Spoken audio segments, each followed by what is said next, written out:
Assalomu alaykum hammaga. Juma ayyominglar bilan.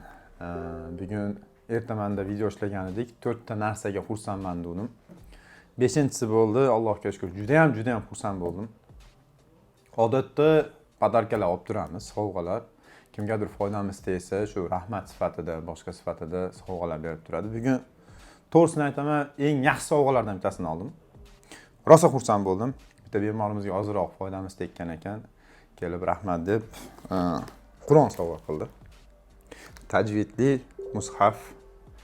Ochiq rosa xursand bo'ldim. Shuning uchun hozir o'sha 5-eng katta xursandchiligimni ham bitta maqtanay dedim. Birinchi marta Qur'on sovg'a qilishganida Ukrainada o'qiyotganimda Humoyun degan oshnam Qur'on sovg'a qilgan edi. Rosa xursand bo'lganman. Qur'on bergan edi. Keyin men uni o'zim opamga sovg'a qilib yuborganman. Endi xudo xolasa buni o'zimga o'zim sovg'a qilib, o'zim o'qiyman.